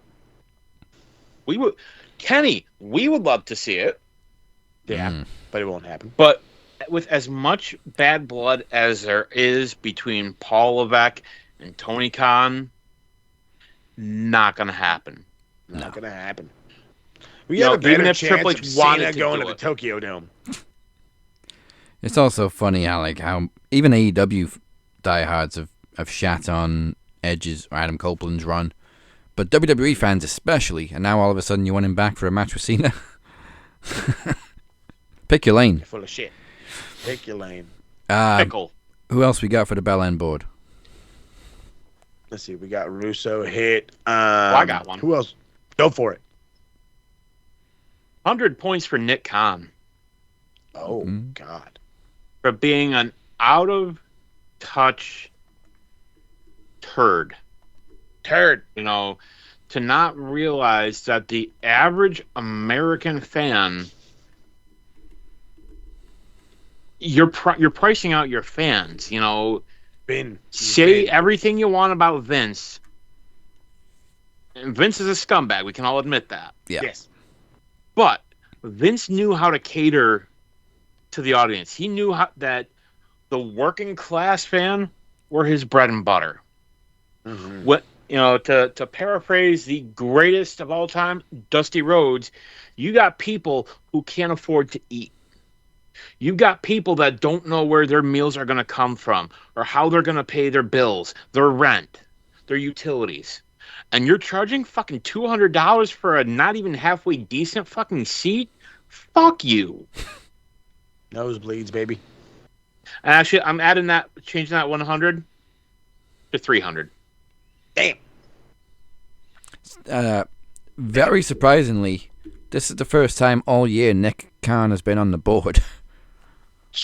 What a right hook to the face he gets. I'm really surprised we haven't put him on already. But 300 points right off the bat. Off the bat. I'm going to drop an unsurprising 20 points on Mercedes. Not just because I'm sick of her, but AEW posted like a highlight reel of one of her matches this week. Can't even remember who she was against. It might have been Harley. And they were just like, this is why she is, or this is what she does. And we're just like, okay, so they showed a little clip of the dancing, and then they showed a bunch of knee strikes, barely any of them connected. She did the Meteora off the apron, barely connected. There was another move, barely connected. I'm just like, stop blowing smoke up her ass. Yeah. We know you guys like her, but we don't. And you don't have to fucking push her.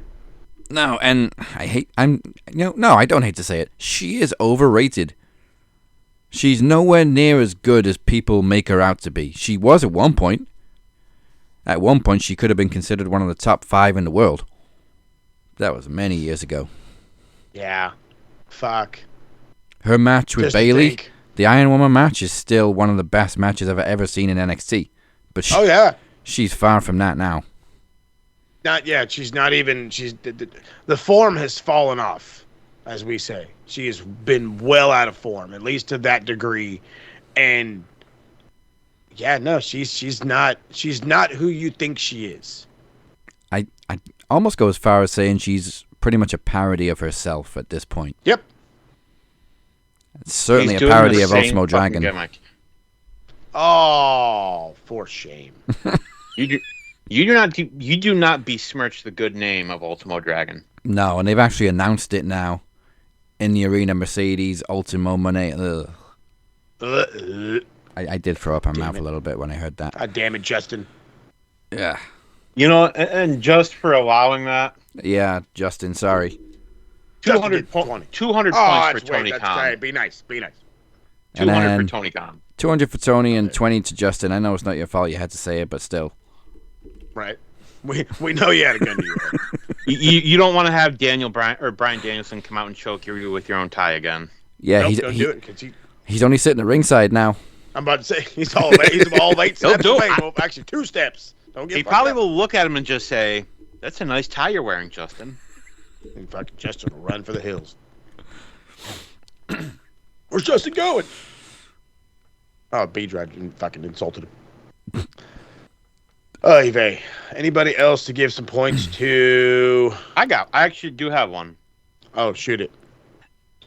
100 points Goddamn, for flying them out. WWE shop by and large. Why, Look at the shop? price of the replica belts nowadays on WWE shop. Price of anything on the shop. I just fucking buy the clearance shit. World Heavyweight title, the one that Punk has, $500. damn near $650 after shipping. You know what? Feeney's got the limited edition Undertaker belts, and that was like 600 something, and that was limited edition. But that makes sense. Yeah, that makes sense. But for a regular, normal belt, no. Now, I will say that one is super high quality. Like the newer ones are. It's like the elite one or whatever they call it. Those are a couple grand. Those are a couple grand. Like the TV series Elite that they only do a limited run on, those are like $5,000. Damn. Because it's the real deal. Like you're buying like a TV series. So right now, the WWE World Heavyweight title replica, $599.99. No thank you. Cody, the one Cody has, same. Even the Raw Tag title, $525. This is why you should, Speaking of find belts, those people on the internet and get those from them. Speaking of belts, something fell behind me before the show, and I've just realized it's one of the belts. Nice. I'm gonna add up in your show. I'm gonna add another 50 to WWE Shop. Man. Because CM Punk has come out 2 weeks in a row with a sweet new hoodie, and neither of them have been released. Oh, you guys are. I like white hoodies. They're always black hoodies, and you can't really wear them in the summer because it's too hot. I like white hoodies. Punk's had 2 new ones, and none of them are for sale. And the NXT title, $525. How are these? What happened? What the fuck is going on? What happened to the day we're like, oh, I could get a fucking belt for like $300 flat. Yeah. You know what I mean? And that was like any one of them. Now it's like 5. Like the fucking. It's like I'm looking just so I can be the asshole. I'm looking, and the fucking Undisputed Championship, which is just like a nicer version of whatever. It's a low budget, real belt, $369.99. That's ridiculous. But yeah, then you start about the one that Punk had. Like, yeah, it's fucking. After shipping is ridiculous. Oh God, nope, that's ridiculous. I will say it's heavy as shit. It's just, nope. They deserve the points.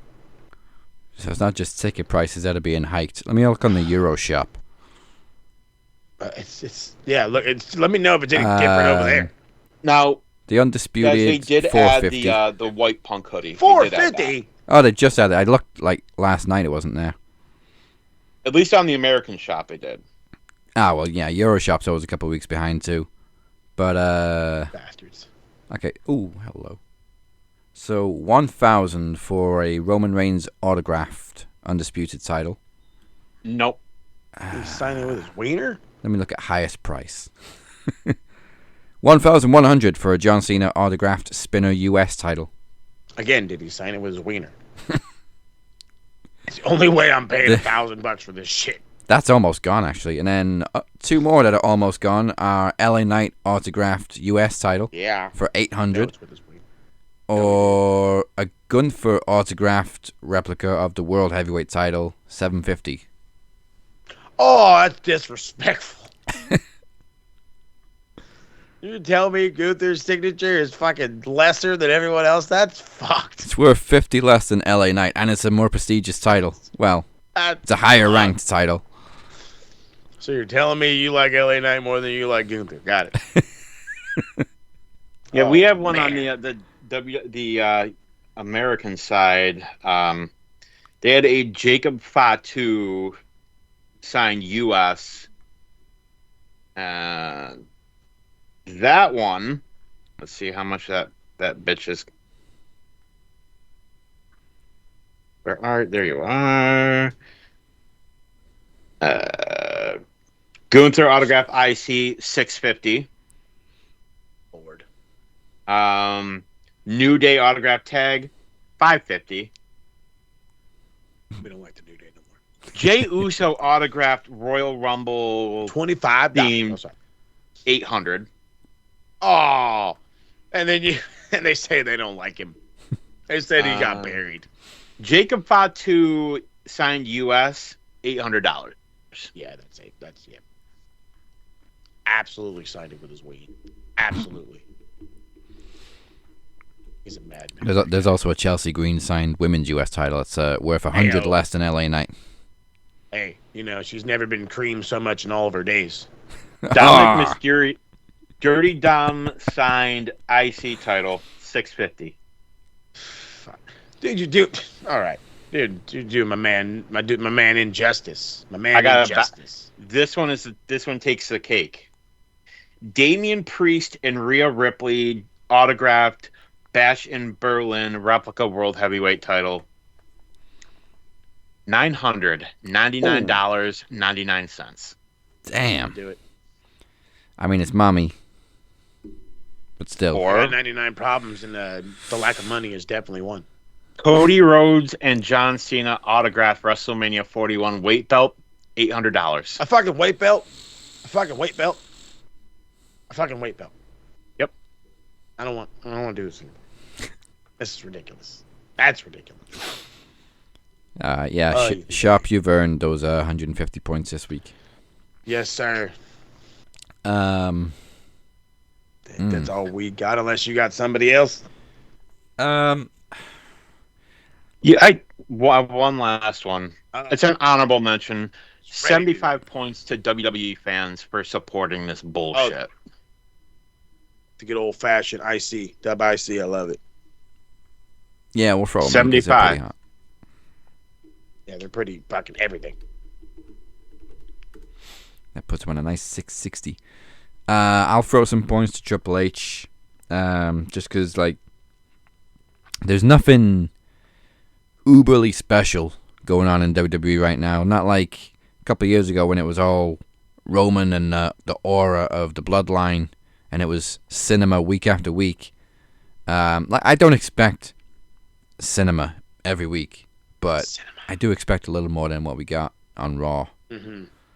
So 20 and points. SmackDown. Oh, SmackDown's been the drizzling shit ever since Road Dogg came back. Oh, you didn't know I was back? And poor Cody. I mean, I think Cody's doing what he can with the shit that he's given, but it's just fucking dress up as Guile and get it over with fast. His range just falling off the cliff again. Both of them That's the only thing you got left. Yeah. The hottest Cody was when he was feuding with Cena. Yeah. And it doesn't help that he won the title and then immediately is off TV for 4 weeks. Yeah. Comes back, is back up. The best thing you can do, I don't know when he's back, but get the title off of him. And honestly, here's your WWE title feud. Drew McIntyre versus Jacob Fatu. Mm-hmm. I think Drew should have won it. That's a curveball that I like.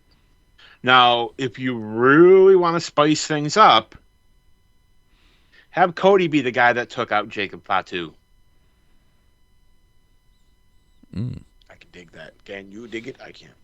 Jacob Fatu has been such... honestly, I didn't expect him to get this over this quickly. But he's another one. Like Willow. He just has that it factor. Yeah. He's all gas, no brakes. You know what I mean? But another one that they just keep taking off TV. Well, he got hurt. Yeah. That's different. Fucking wrestle hurt. No, I'm just kidding. All right. I don't think there's anybody else. Like the mark in me wants to throw points at Logan Paul, but he's just doing what he's told. Right. He's doing the money. Yeah. Yeah, he's making bread. Can't be mad at him. Hell, maybe it was even the same thing. Maybe it was even Punk's idea to work with him. I don't know. Who knows, right? All right, then. Let's flip to the other side and put some points on the bruv board. Bruv. Boy, howdy. The KSK has actually got a lot dropping. Mainly, unfortunately, on our side, late episodes, but these late episodes are still going to come your way no matter what. The Halloween Havoc review with our very special guest, the Demoness, Nicola, the world champion, is on there. It's going to be dropping. It should have dropped Halloween. It's going to be dropping today, along with a couple other older ones. I forget which ones they are off the top of my head, but I do know I have a list of like 3 or 4 that are going to drop today and tomorrow, between today and tomorrow. The Footy Pod has to come back. It has to come back. I'm going to say it out loud so the boys can hear me, even though they're working right now. It has to come back. After last weekend's showing, the MLS is looking real rough on the San Diego side and shockingly brighter over there in Charlotte, and for many reasons, especially trying to go after a player from Real Madrid, for crying out loud. So, hey, footy is a crazy, crazy thing. And then, of course, in the Prem, Champions League's happening. Manchester United's on it, and guess what? We got them on Saturday, so you know me and my mans are going to have to go back and forth on it, but it is what it is. Other than that, that's all what's coming your way, and we should be coming at you guys with a full gear review when it happens in the next 2 weeks. And the only way to know all about that and when it happens is by following us on all the fun socials, the Max Wrestling UK, Captain 512, SMR Podnet, Max Footy Pod, all those on the beautiful Twitter. Check out the beautiful dumb website, maxwrestlingnet.weebly.com, where you can find all these links and a whole bunch more.